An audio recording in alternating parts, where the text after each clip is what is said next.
This is the Intercontinental Broadcasting Corporation. Sa bagong Pilipinas.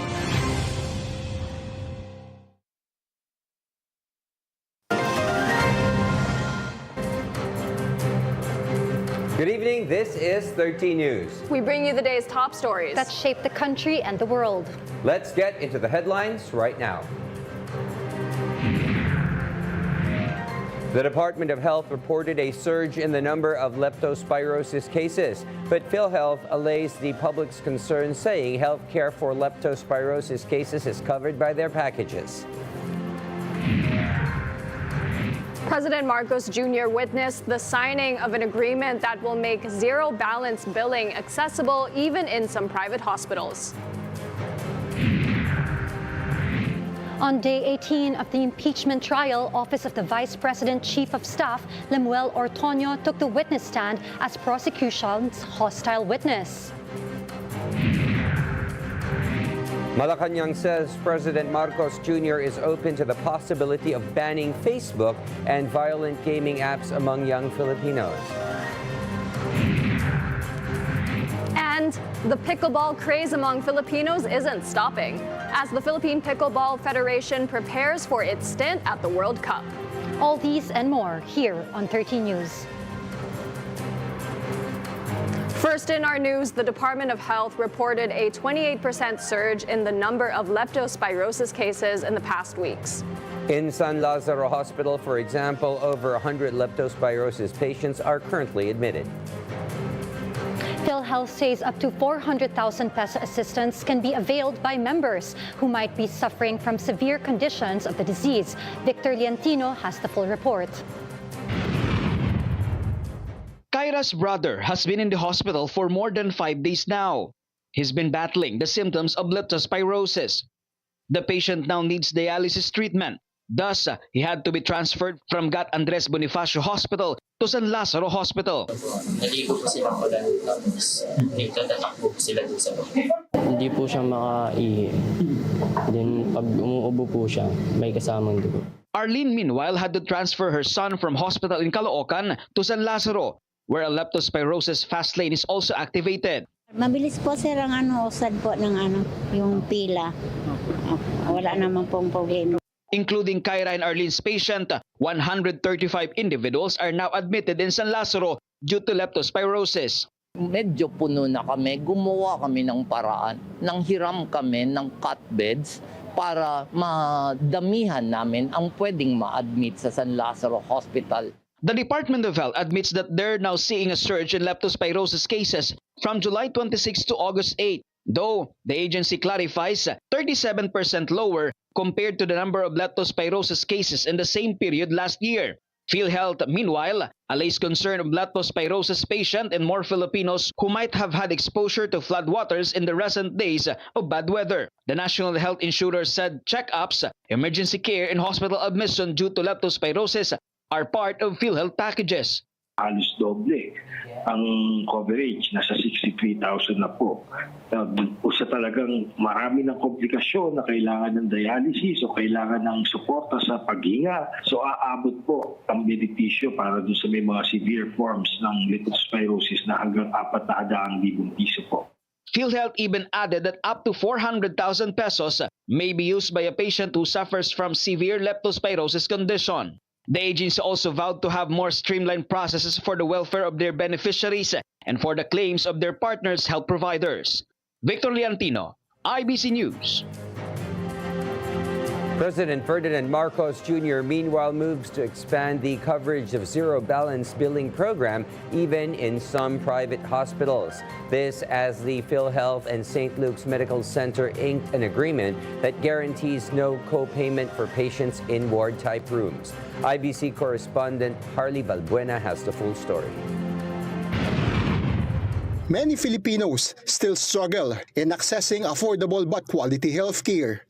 PhilHealth says about 1.2 million Filipino families still suffer from catastrophic spending for healthcare every year. This is why the Marcos Jr. administration continues to expand the zero balance billing across the country. In fact, with a signed memorandum of agreement between the PhilHealth and St. Luke's Medical Center in Taguig City. No balance billing or no co-payment scheme will also be available for patients admitted in ward-type rooms of the private hospital. Hindi lang yung mga may kaya ang makakapunta sa ating mga private hospital para makakuha sila ng specialized na healthcare na kanyang kuminsan ay kinakailangan nila, ngunit wala silang pambayad. St. Luke's Medical Center currently has 53 beds inside ward rooms intended for qualified patients who wish to avail the no-balance billing. PhilHealth also disclosed that the number of patients who spent money out of own pockets for hospital bills decreased to 41% in 2025 from 45% in 2022. When multiple institutions work together towards the same mission of UHC, walang imposible, especially with a strong political will behind us. President Marcos Jr. also assured that the government will not stop until the zero balance billing is made available for all Filipinos in need. We encourage more hospitals across the country to support PhilHealth in advancing universal health care by embracing the no co-payment policy. PhilHealth was also tasked to continue with the health reforms and remove financial, geographical, and institutional barriers. Harley Valbuena, IBC News. While the Department of Social Welfare and Development, or DSWD, as well as the Department of Labor and Employment, or DOLE, are continuing efforts to assist our disaster-stricken countrymen, the government is also investing in ways to better prepare for the possible impact of a weather disturbance in the future. Rachel Beltran has more details. The Department of Social Welfare and Development, or DSWD, had already distributed more than 1.2 billion pesos worth of assistance to Filipinos affected by the inclement weather in the past weeks. This includes 1.9 million family food packs, nearly 15,000 non-food items, more than 23,000 ready-to-eat meals, and 14.3 million pesos financial assistance. Going pa rin yung isinasagawa nating pagtulong sa ating pong mga kababayan. At present, ang national stockpile po natin ng mga family food packs nasa mahigit 3.6 million pa po yan, preposition sa iba't ibang warehouses ng DSWD. In an interview with Radyo Pilipinas, the Department of Labor and Employment meanwhile reported profiling of 13,709 beneficiaries under the TUPAD program, amid the damages caused by the recent monsoon rains and other weather disturbances. At para mabigyan po ng trabaho po na maglinis, mag-ayos po ng mga naapektuhang lugar. Nandun din po kami sa pakikipag-ugnay sa DSWD. May mga TUPAD beneficiaries po kami na uma-assist sa mga pagpapak, repacking po ng mga relief goods.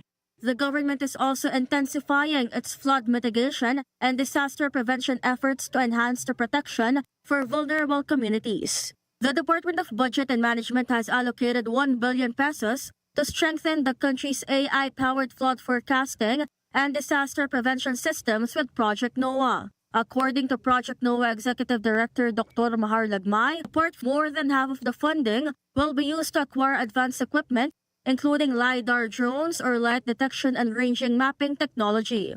Susubukan namin tumulong doon sa ating mga national government agencies, sa mga local government units, para hindi lang yung baha ang tinitignan natin, hindi lang yung ulan, kung ano ang impact nito sa mga komunidad. Through the project, authorities are expected to determine in advance where flooding is likely to happen, giving everyone more opportunity for a timely and anticipatory action. Rachel Beltran, IBC News.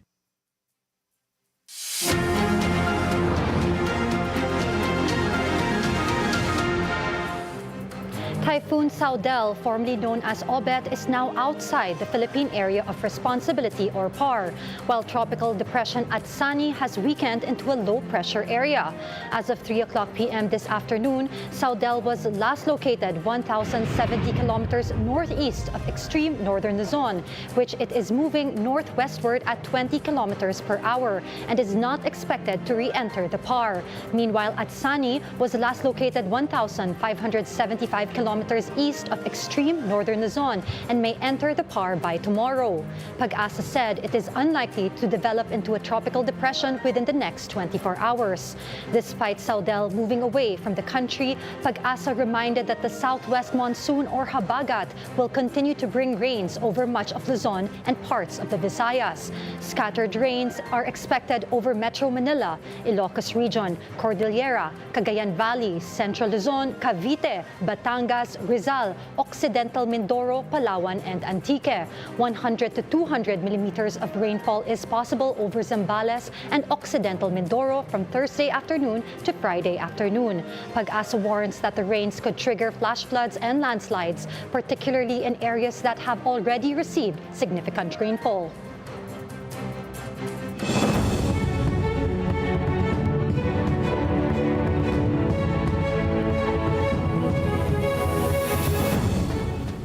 Office of the Vice President Chief of Staff Lemuel Ortoño was presented as the prosecution's second hostile witness in the ongoing impeachment trial. Ortoño stated under oath how the OVP utilized its 125 million peso confidential funds in just 11 days.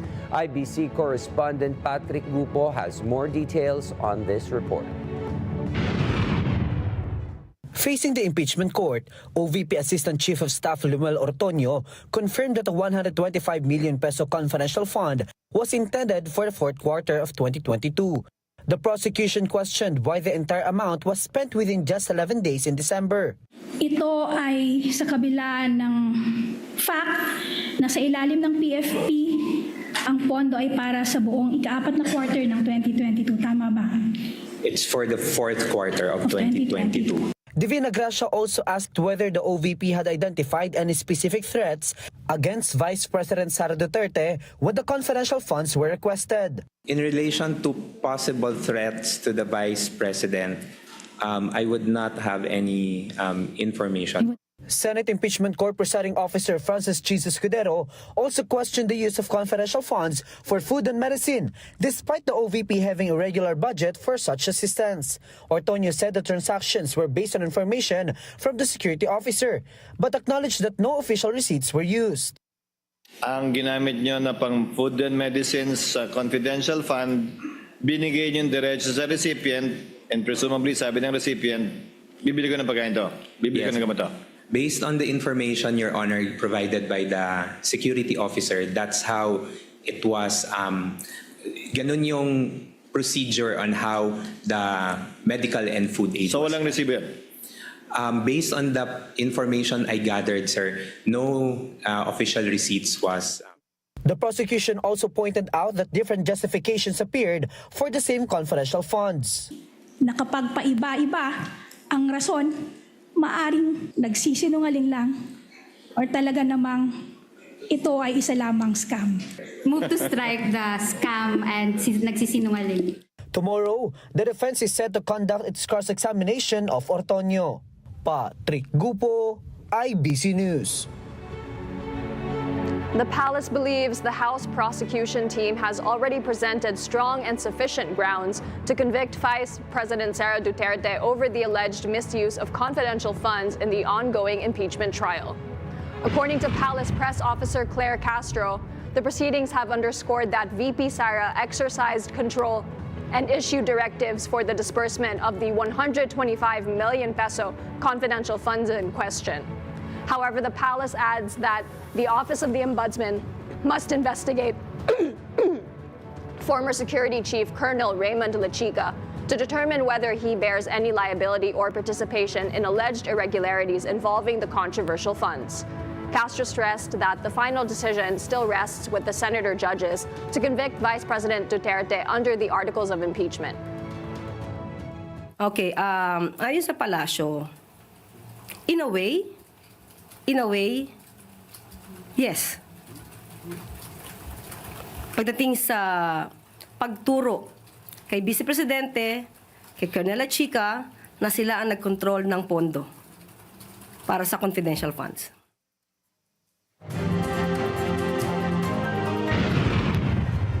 Up next, President Ferdinand Marcos Jr. opens to banning online platforms such as Facebook amid concerns of school violence. Stay tuned. This is 13 News.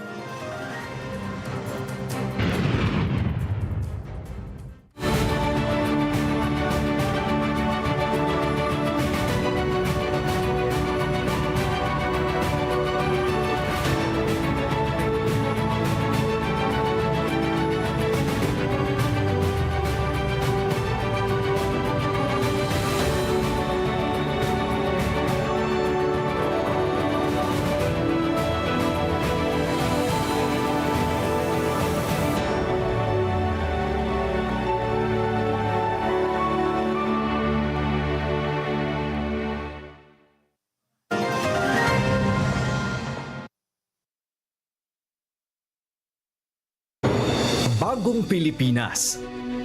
Mahalaga ang kapakanan ng bawat isa. Lahat ng aspeto ng lipunan pinagtutuunan ng pansin ng pamahalaan at ni Pangulong Ferdinand R. Marcos Jr. Bagong Pilipinas, PBBM, Lingkod ng Bayan. Tuwing Linggo, alas 8:30 ng umaga.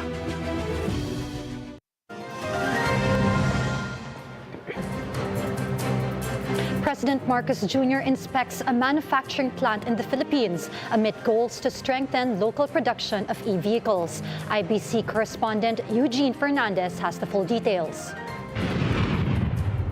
More and more Filipinos are now having an interest in using electric vehicles. According to a study, 34% of Filipino consumers now prefer electric or other alternative-powered vehicles, higher than 27% in 2025. One key reason is lower fuel cost, especially amid volatile global oil prices. But a key challenge remains the lack of strong local manufacturing base for e-vehicles here in the country. Ang kulang talaga sa atin ay maka-engage ng industry partner na mas mapabilis ang production para bumaba ang presyo, para mas maging affordable ng ating mga kababayan. That is why the Department of Science and Technology is strengthening its electric mobility program, focusing on EV technology, batteries, charging infrastructure, and local manufacturing. DOST are also looking at MD1 Enterprises as a potential local manufacturer that can scale up EV production. During President Ferdinand R. Marcos Jr.'s visit, production facilities and capacity were assessed to identify what needs to be strengthened. Kaya tinitignan namin ang mga facilities, ano yung nandito na, ano na yung mga kulang, ano pa yung mga kulang na susuportahan ng ating DOST ng national government para makapaggawa na tayo ng electric vehicle dito sa Pilipinas. Under DOST's Setup 4.0 program, the company will also be assisted in automatic production processes to improve speed and efficiency. At alam na namin yung gagawin, and together with our technical consultants, I believe that we will soon be seeing a Filipino electric vehicle, tricycle, at maybe down the road makagawa na tayo ng jeepney. DOST's effort also extend to universities with homegrown electric vehicle technologies, including Cagayan State University, University of the Philippines, and Mapua University. Through the electric mobility program and Setup 4.0, DOST aims to meet the demand on e-vehicles in the country, as well as to provide our driver a vehicle which is cheap to maintain. Eugene Fernandez, IBC News. Meanwhile, reporting electricity jumpers may soon become faster through the Department of Energy's new energy initiative. The Department of Energy, or DOE, has launched Brigada Contra Jumper on the eGov app to allow the public to report suspected electricity meter tampering for immediate action. According to Energy Secretary Sharon Garin, illegal electricity consumption contributes to system losses. The DOE is also targeting to generate 400 megawatts of electricity from waste collected in Metro Manila. The initiative seeks to turn residual waste into useful energy while also helping address the volume of garbage generated in the capital. auctioning 400 megawatts. Ang intention nito is to help the country for energy security kasi 24 hours to. This is base load, hindi to dependent sa araw or sa hangin. But at the same time, it's an environmental project also. It will The Office of the Ombudsman and the Department of National Defense faced the House Budget Deliberations Committee today. One of the issues tackled is the Defense Department's budget for the continuing efforts to insist on our sovereignty over the West Philippine Sea. IBC correspondent Earl Tobias has the report. The Department of National Defense appealed for support of lawmakers to beef up the agency's budget in keeping our sovereign rights over the West Philippine Sea. Defense Secretary Gibo Chodoro said they requested a 126 billion peso budget for the continuing AFP modernization. However, only 50 billion pesos allocation for this line item was included in the government's National Expenditure Program for next year. Secretary Chodoro insisted they'd need bigger funding as they combat China's attempts to compromise Philippine security over our territory. Chodoro added that they've even intercepted an attempt by China to recruit Defense Department's employees to provide intelligence to the Chinese party. Sa internet lang po nakatanggap ng mga email, iniimbita sila na mag-sideline dahil may pabuya ito at wala namang operational security protocols na mahigpit noong mga panahon na yon. Ito'y di umano'y pinatulan. Chodoro was then asked if they have also monitored elected Filipino officials who were allegedly helping spread the fake West Philippine Sea propaganda of China-linked trolls. I think the statements speak for themselves. I believe, there are some, undeniably. I'd like to point out, too, that the Chinese embassy website itself is not a diplomatic website anymore, but it is already a propaganda institution. The Department of National Defense is given a 324 billion peso budget under the 2027 NEP. But having heard all of these concerns, several lawmakers vowed support for higher allocation for the nation's defense modernization. Meanwhile, the Office of the Ombudsman also presented their proposed 7.2 billion peso 2027 budget earlier. Ombudsman Crispin Rimulya ensured they won't waste the government's effort in chasing those who will be found guilty of the flood control corruption scandal. You go to the Court of Appeals and then the Supreme Court, then we don't know what will happen. So, are we going to allow people to post bail after they've been convicted, or are we going to let them serve their sentence? It's wasting our government resources if we do not actually implement these decisions immediately. Tomorrow, the House is set to scrutinize the proposed 2027 budget of the Department of Public Works and Highways, which contains restored allocation for their validated flood control projects. Earl Tobias, IBC News. The Armed Forces of the Philippines, meanwhile, is pushing back against a statement from the Chinese embassy in Manila denying claims that U.S. military personnel forcibly entered a steel company in Tagoloan, Misamis Oriental. According to the AFP, the visit was part of a routine scoping activity for next year's Balikatan exercises, a point also affirmed by the United States Embassy, which said the team immediately left to inspect other possible locations. The AFP calls the Chinese embassy's allegation malicious. This comes months nearly after 70 Chinese nationals were arrested at the Sanya steel plant last May. The activity was a routine scoping exercise that is related to the Balikatan exercises. So it is not an attempt to enter, to occupy, or take control over the private property. In other news, President Marcos Jr. is open to banning social media apps like Facebook, as well as violent gaming apps in the country, in an effort to curb violence among youth in light of recent school shooting incidents. According to Palace Press Officer Claire Castro, social media platforms proven to incite violence among the youth must be banned and removed. She added that, aside from violence, social media apps can also be used to spread fake news. Should these apps fail to take accountability and to comply to the Filipinos' demand for protection, then these online platforms must be studied if they should remain part of the country's online environment. Sa lahat maaaring gaming apps, lahat ng pwedeng masabing makakasira sa ating mga kabataan at sa bansa natin, open po ang Pangulo na matanggal ang lahat ng yan. Okay.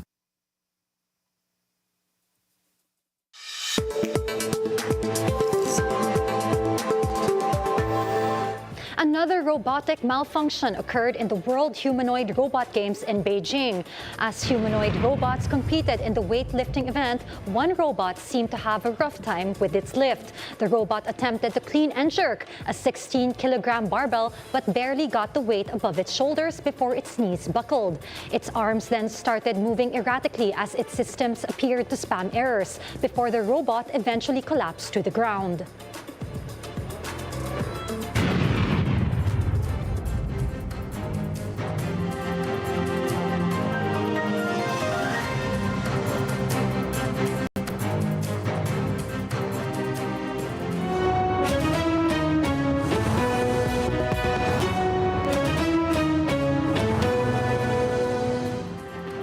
Severe storms and extreme weather have been hammering parts of Europe, bringing heavy rains, hailstorms, and even tornadoes across the continent. Let's have more of these details from CJ Reyes. A rare supercell storm was seen moving towards Marseille in France, with residents warned of heavy rain and strong winds. Meanwhile, a powerful tornado ripped through Pomis, a small rural village located in the Aude region of the southern part of the country. Footage shared online shows the huge twister tearing through the village, damaging homes and scattering fallen trees and debris across the area. The tornado injured 39 people, with 2 in critical condition, and damaged around 300 homes. Authorities have since evacuated residents and continue to check damaged infrastructures.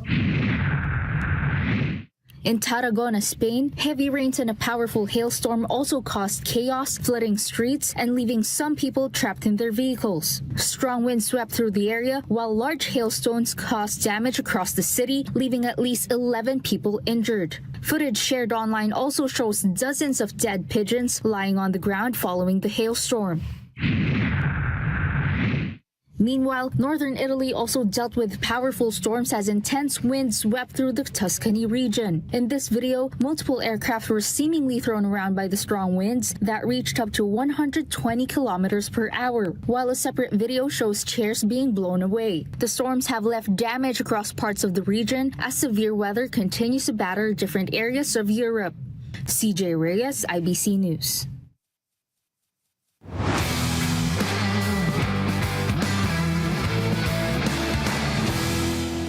The Philippines is all set for the upcoming 2026 Pickleball World Cup, with 38 Filipino athletes ready for action. The national team will compete in the Open, Seniors, Masters, Juniors, and Kids categories, as the tournament is expected to draw more than 4,000 participants from over 70 countries. The team was formed after nearly 6 months of local competitions, with players selected based on their rankings and through tryouts. The World Cup will run from August 30 to September 6 in Da Nang, Vietnam. And before we wrap up tonight's newscast, we bring you the results of the PCSO's 9 p.m. lottery draws. For the Lotto 642, the winning numbers are 7, 13, 24, 17, 1, and 16, with a jackpot price of 13,534,656 pesos and 82 centavos. For the Super Lotto 649, the winning combination is 17, 47, 20, 42, 40, and 9, with a jackpot price of 25 million pesos. For the Ultra Lotto 658, the winning combination is 57, 36, 34, 49, 17, and 43, with a jackpot price of 238,841,677 pesos and 7 centavos. For the 6D Lotto, the winning combination in exact order is 2, 2, 1, 8, 9, and 0. For the 3D Lotto, the winning numbers are 1, 9, and 4. And finally, for the 2D Lotto draw, the winning numbers are 9 and 31. There are no winners for the Lotto 642, Super Lotto 649, and Ultra Lotto 658. And those were the latest from the IBC Newsroom this evening. I am William Thio. We'll continue to monitor the stories that matter and bring you updates as they develop. I'm Angela C. And I'm Gabrielle Lopez. This is 13 News, keeping you informed.